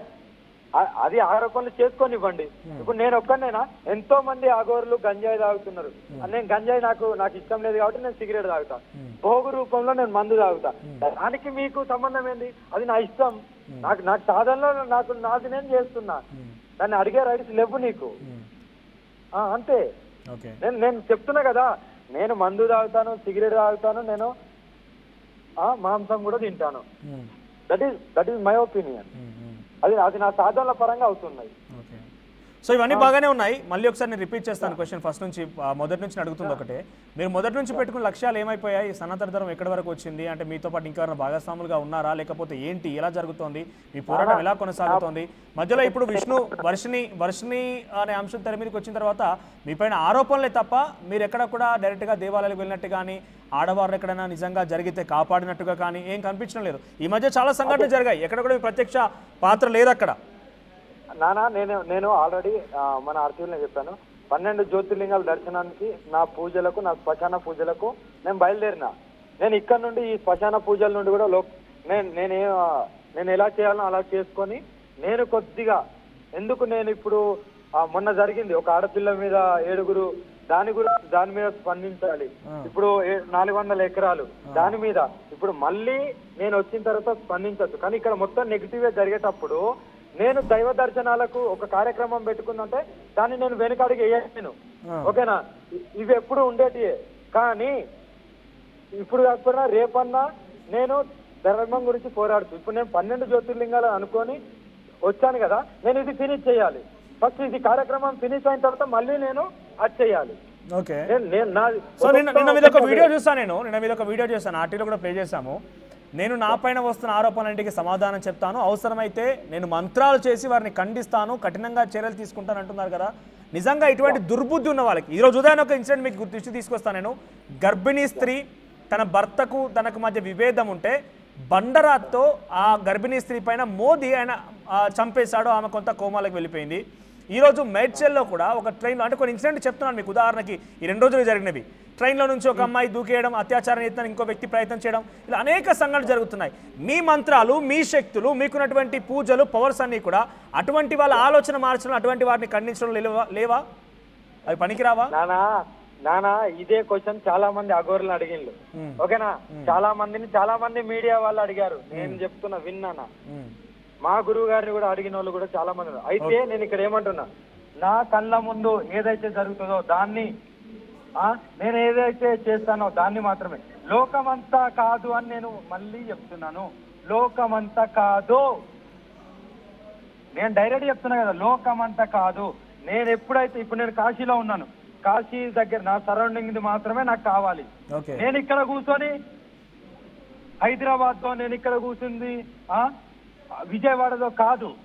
ఓకేనా, అంటే మీ కళ్ళ ముందు జరిగిన వాటిని మాత్రమే మీరు ఖండిస్తారు, మీరు కళ్ళ ముందు జరిగిన వాటిని మాత్రమే మీరు కాపాడుతారు. ఒక మాట వినండి నాన్న, నేను సూటిగా చెప్తా. ఇక్కడ కూర్చొని విజయవాడ హైదరాబాద్ తో కాదు, ఇక్కడ నేను ఎక్కడైతే ఉన్నానో ఆ సరౌండింగ్ నాకు కావాలి. కానీ నేను సాక్షాత్తు భగవంతుని కాదు, భగవంతుని భక్తుని, ఆయన సేవకుని. కాబట్టి నాకున్న దాంతో నేను నా సరౌండింగ్ లో, నేను ఎప్పుడు ఏ సరౌండింగ్ ఉంటే ఆ సరౌండింగ్ గురించి ఆలోచిస్తాను, ఆ సరౌండింగ్ నేను కాపాడుకుంటాను. మీరు నిజంగా చాలా మంచిగా అడిగారు, ప్రజలకు కూడా తెలియాలి. ఇక్కడ ఉండి అన్ని శక్తులు ఉన్నాయి అంటుంది కదా, అంత పెద్ద పెద్ద పూజలు శ్మశానాలకు వెళ్తున్నది కదా, మరి ఇక్కడ జరిగిన వీటిని ఆపచ్చు కదా అంటే అది సాక్షాత్తం భగవంతుడే ఆపాలి. రైట్. అయితే మీరు మీ కళ్ళ ముందు జరిగిన వాటిని కాపాడగలుగుతారు, వాటిని ఖండించగలుగుతారు. మరి ఎక్కడ విష్ణు అనే వ్యక్తి వర్షిని కొట్టగా మీరు చూసారా? విష్ణు అనే వ్యక్తి వర్షిని పైన దాడి చేయడం మీరు చూసారా? 100% మీరు చూసారా? ప్రత్యక్షంగా మీరు చూసారా? అదేనా మొన్న చేతులు బట్టి ఇలా చేసింది ఇక్కడ కాదమ్మా, గతంలోనే జరిగింది. అక్కడ రాజేష్నాథ్ అఘోరి అనే ఒక వ్యక్తి పైన కూడా ఆరోపణలు వచ్చిన సమయంలో అన్ని మీరు ప్రత్యక్షంగా చూసారా అని అడుగుతున్నా. నేను ప్రత్యక్షంగా చూడలే, ఆడపిల్ల ఆమె చెప్పుకుంది, నేను ప్రత్యక్షంగా చూడలే. ప్రత్యక్షంగా చూస్తే నేనెందుకు కూరుకుంటా? ఆడపిల్లల గురించే పోరాడేది. అదే నేను అడుగుతున్నా, ఇవన్నీ సమస్యలు ఖండించలేనా? ఇవన్నీ సమస్యలు దాని కిందకే వస్తాయి కదా. ఇప్పుడు ఆ రోజు ప్రత్యక్షంగా చూడలేదు, మీరు ఖండించారు. వర్షం విషయంలో ఏ రకంగా అయితే వ్యవహరించారో, నిజంగా మీకు ఆ రకంగానే ముందుకు వెళ్ళే ఆలోచనలు ఉంటే అన్ని విషయాలపైన కూడా మీరు ఏదో ఏమంటారు, మీకున్నటువంటి శక్తులను మీరు అడిగేది ఏదైతే అడగాలో అది అడుగుతున్నారు. నాకు చాలా మంచిగా అనిపిస్తుంది. నేను ఇప్పుడు అయినా నా ముంగట చెయ్యేస్తే నేను ఎలా ఊరుకుంటాను నాన్న? ఆడపిల్లే కదా, ఎలా ఊరుకుంటాను? అక్కడ నాకు తర్వాత మళ్ళీ కంప్లైంట్ ఇచ్చారు కదా, రాజేష్నాథ్ అఘోరి పైన కంప్లైంట్ ఇచ్చారు కదా వర్షిని విషయంలో. వర్షిని విషయంలో ఎందుకు ఇచ్చామన్నది అది ఆమెకు జరిగిన అన్యాయం, ఆమె నా దగ్గర చెప్పింది. ఎగ్జాక్ట్లీ ఆ రకంగానే ఇంకా చాలా మంది అమ్మాయిలు కూడా మోసపోతున్నారు. కాబట్టి మీ లక్ష్యం అత్యాచారాలపైన, అఘాయిత్యాలపైన, అమ్మాయిలపై జరుగుతున్న అరాచకాలపైన కాపాడే లక్ష్యం ఉంటే వర్షిని ఒక్కరే కాదు, అందరూ ఉన్నారు. ఈ అందరి విషయాల్లో కూడా ఆ రకంగానే కఠినంగా వ్యవహరించాలనే ఆలోచన. కానీ వ్యవహరిస్తాను కూడా. నేను ఇప్పుడు కాశీలో ఉంటే కాశీ వ్యవహారాలు మాత్రమే చూస్తా. ఓకేనా, హైదరాబాద్ వ్యవహారాలకు నేను అక్కడికి వచ్చిన తర్వాత స్పందిస్తా. ఇక్కడ నుండి అక్కడికి స్పందించడం కాదు. స్పందించడం అందరూ స్పందిస్తారు. మహిళా సంఘాలు ఉన్నాయి, లేకుంటే సమాజం ఉంది, ప్రజా సంఘాలు ఉన్నాయి. అదే నా పోరాటం అంతా వేరే ఉంటది. నాకు పోయినా పర్లేదు, బట్ నా అంతా వేరే ఉంటది. నాకు దేని మీద ఆశ లేదు, దేని మీద ఏది లేదు. నేను పోయినా పర్లేదు, ఈ సెకండ్ పోవడానికి కూడా సిద్ధం. బట్ నేను కంపల్సరీ నా పోరాటం ఆపలేదు. మీరు అన్నట్టుగా ఇక్కడ నుండి అక్కడ కాపాడాలంటే అది ఎవరి వల్ల కాదు, నా వల్ల కాదు, ఇంకెంత పెద్ద ఎవరి వల్ల కూడా కాదు, భగవంతుని వల్లనే అవుతుంది. నేను నా సరౌండింగ్ లో మాత్రం కాపాడుకోగలుగుతాను, నా సరౌండింగ్ లో పోరాడతాను. ఇప్పుడు ఇక్కడ కాబట్టి ఇక్కడ పోరాడతాను. నేను ఒక విషయం అడగొచ్చా? ఇంట్రెస్టింగ్, లైవ్ లో ఫర్ ది ఫస్ట్ టైం మిమ్మల్ని ఎవరు అడుగుండరు, లైవ్ లో డైరెక్ట్ అడగాలనుకుంటున్నాను మిమ్మల్ని. నేను మీకు శక్తులు ఉన్నాయని చెప్తున్నారు, ఏవో నాకు తెలియదు. నేను మాత్రం వాటిని ఎంత మేర విశ్వసించాలనో నేను పెద్దగా చెప్పదలుచుకోలేదు. కానీ ఇక్కడ ఒక విషయం, అంటే కొన్ని చిన్న విషయాలు మాత్రమే. సో ఇప్పటికే చాలా ఎగ్జైటింగ్. అటు ఏపీ గవర్నమెంట్ వచ్చేసి సుమారుగా అటుగా ఏడాది కావస్తోంది. ఇంకొక 1 మంత్లో తెలంగాణలో 1.5 years పూర్తి చేసుకుంది. ఈ గవర్నెన్స్ పైన మీకు ఫ్యూచర్లో ఏం కాబోతుందని చెప్పగలుగుతారా? తెలంగాణలో చాలా నిరుద్యోగ సమస్య ఉన్నది. విద్యార్థులు నాకు ఈ రాజకీయాలలో రాజకీయాలు కాదు, ఫ్యూచర్ ఏంటి, ఎలా ఉండబోతుంది? ఐ డోంట్ కేర్ ఇన్ రాజకీయాలు. అదే మనం ఏమంటారు రాజకీయాల గురించి చెప్పలేదు ముఖ్యమంత్రి గురించి అడగట్లేదు నేను. రాజకీయ దరిద్రం గురించి నేను మాట్లాడలేను, ఓకేనా? నాకు వద్దు కూడా. రైట్, బర్డ్ ఫ్లూ అనేది ఒకటి పెద్ద వ్యాప్తంగా తెలుగు రాష్ట్రాల్లో పెద్ద ఎత్తున సంచలనంగా ఉంది. అది ప్రజల ఆరోగ్యానికి సంబంధించిన అంశం, ఇక్కడ రాజకీయం లేదు. ఇక్కడ ఈ బర్డ్ ఫ్లూ అనేది ఎప్పుడు తగ్గుతుంది, ప్రజలు దాని నుంచి ఎప్పుడు బయటపడవచ్చు? బర్డ్ ఫ్లూ అనేది తెలుగు రాష్ట్రాల్లో పెను వ్యాధిగా ఉండిపోయింది. సో అది చాలా ప్రభావం చూపిస్తోంది, సామాన్య రైతులని ఇబ్బంది పెడుతోంది, ప్రజల్ని కూడా ఇబ్బంది పెడుతోంది. ఈ వ్యాధి ఎప్పుడు తగ్గే అవకాశం ఉంది? మీరు ఎప్పుడైనా సరే ఏదైనా ఏ వ్యాధి అయినా కొన్ని రోజులు మాత్రమే వ్యాపిస్తుంది, దాని తర్వాత ఏ వ్యాధి అయినా ఎంత పెద్ద. నా క్వశ్చన్ మీకు అర్థం కానట్టుంది.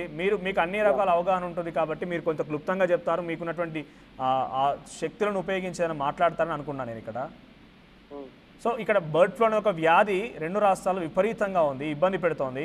సో మీకున్నటువంటి అవగాహన మేరకు భవిష్యత్తులో ఇది ఎప్పుడు తగ్గొచ్చు, దీని నుంచి ఎలా బయటపడాలి? సామాన్యమైనటువంటి పౌల్ట్రీ రైతులు చాలా ఇబ్బందులు పడుతున్నారు, కొన్ని లక్షల కొద్ది కోళ్ళని చంపేస్తున్నారు. ఇది సమాజం సంబంధించిన అంశం, ఇక్కడ రాజకీయం లేదు. సో మీరేం చెప్తారు దాని గురించి? ఎప్పుడు తగ్గొచ్చు, అది దాని నుంచి బయటపడాలంటే ఏం చేయాలి? దగ్గరలో ఉన్న స్టోరేజ్ ఏదైతే ఉందో ఆ కోళ్ళ ఫారాలన్నీ మీరు మూత పెట్టండి. అక్కడ ఏదైతే మీరు శుభ్రంగా ఉంచుకుంటే ఏది రాదు, ఓకేనా? అధికారులు చేస్తున్నారు పని, అగోరి గారు అధికారుల పని చేస్తున్నారు నేను అంటున్నది. దానికంటూ ఒక ప్రత్యామ్నాయ మార్గం, ఇప్పుడు మీరు ఒక ఆవిడకి ఏదో పూజలు చేశానని చెప్తున్నారు, దాని నుంచి బయటపడ్డారని చెప్తున్నారు కదా, అటువంటిది ఏదైనా మార్గం చూపిస్తారేమో అని. నేను వచ్చిన తర్వాత చూపిస్తాను, ఇక్కడికి వెళ్ళి కాదు కదా, నేను చేసేది చేస్తాను. ఓకే, మీరు వచ్చిన తర్వాత ఇటువంటి ఏదైనా వ్యాధులు ఉంటాయి మీ దగ్గర? ఒక మాట నాన్న, ఎవరైనా సరే ఇప్పుడు మీ ఆర్టీవీని తీసుకుని రావచ్చు, నా పూజ కూడా నేను చూపించడానికి సిద్ధంగా ఉన్నాను, ఓకేనా? ఇంతకంటే నేను ఎక్కువ చెప్పను. నా దగ్గరికి ఫస్ట్ మీరు నా దగ్గరికి ఎవ్వరు రావద్దు కూడా, భక్తులను తీసుకురావద్దు, ఆర్టీవీనే రమ్మను, మన ఆర్టీవీ వాళ్ళే రండి. నా పూజతో నేను ఏంటో నేను నిరూపించుకుంటాను, ఓకేనా? ఓకే, ఫైనల్ గా ఎప్పుడు రాబోతున్నారు హైదరాబాద్ కి? ఇంకో 20 days పడతాను. నా వచ్చినాక బ్యాంక్ స్టేట్మెంట్లు అన్ని కూడా చూపిస్తానన్నారు, ప్రజలకు చూపించాల్సిన అవసరం. నేను ఇవ్వడానికి రెడీనా, నేను ఇస్తాను. Anyway, thank you for joining. So ఇది లేడీ అగోరి చెప్తున్నమాట. తనకు ప్రభాస్ ఇంటి పక్కన విల్లా ఉందని చెప్పి వర్షిని తల్లిదండ్రులు చెప్పారు. అనేక సందర్భాల్లో కూడా సోషల్ మీడియాలో వైరల్గా మారింది. తనకి నిజంగానే విష్ణు చేస్తున్న ఆరోపణలు నిజమేనంట. ఒక పెద్ద ఆవిడ ఇంట్లోకి ఆయన అగోరి వెళ్ళి పూజలు చేస్తే 10 లక్షల రూపాయలు ఇచ్చారంట. ఆయన మద్యం సేవించడం కూడా నిజమేనట. ఇలా చాలా సంచలనమైన ఆరోపణలు కూడా ఒప్పుకుంటూ ఆయన ఒక స్టేట్మెంట్ ఇవ్వడం జరిగింది ఆర్టీవీతో. సో త్వరలోనే 20 రోజుల్లో హైదరాబాద్ రాబోతున్న, వచ్చిన తర్వాత ఆయన బ్యాంక్ స్టేట్మెంట్ కూడా ఇస్తారట. నిజంగానే కాస్ట్లీ పూజలు ఉన్నాయి లేడీ అగోరి చేసేవి. 10 లక్షల రూపాయలతో పూజ చేయడం అంటే సామాన్యమైన విషయమా? 10 లక్షల రూపాయలు తీసుకున్నారట పూజలకి. పెద్ద ఎత్తున తను మాంసం తింటుందని చెప్పింది, తను మద్యం సేవిస్తుందని చెప్పింది, సిగరెట్ అలవాటు ఉందట, అన్ని రకాల అలవాట్లు ఉన్నాయి. అంటే దాదాపుగా ఆవిడ ఏం తక్కువ లేదన్నా మనిషితో సమానమే, కానీ కొన్ని శక్తులు ఏవో ఉన్నాయంట. ఆ శక్తులకు సంబంధించుకున్న దాకా నేను మీకోసం క్వశ్చన్ కూడా అడిగాను. భవిష్యత్తులో ప్రభుత్వాలకు సంబంధించి ఎలా ఉండబోతుందంటే రాజకీయాలు మాట్లాడనన్నారు. బర్డ్ ఫ్లూ ఇదైతే సామాన్యమైన విషయమే కదా, పౌల్ట్రీ రైతులు ఇబ్బందులు పడుతున్నారు, పాపం సామాన్యమైనటువంటి జనం కూడా చికెన్ తినాలంటే భయపడుతున్నారు. అది ఎప్పుడు పోతుందంటే పౌల్ట్రీ క్లోజ్ చేయమన్నారు. మరి ఏమైనా మార్గం ఉంటుందా అంటే వచ్చినాక మార్గం చూపిస్తారట. చూద్దాం మరి ఏం జరుగుతుందో. సో ఇంకా లేడీ అగోరిని మీరేమైనా క్వశ్చన్స్ అడగాలనుకుంటారా? ముఖ్యంగా తనను నమ్ముతున్నారా? మీ అభిప్రాయం ఏంటి? కామెంట్ చేయండి.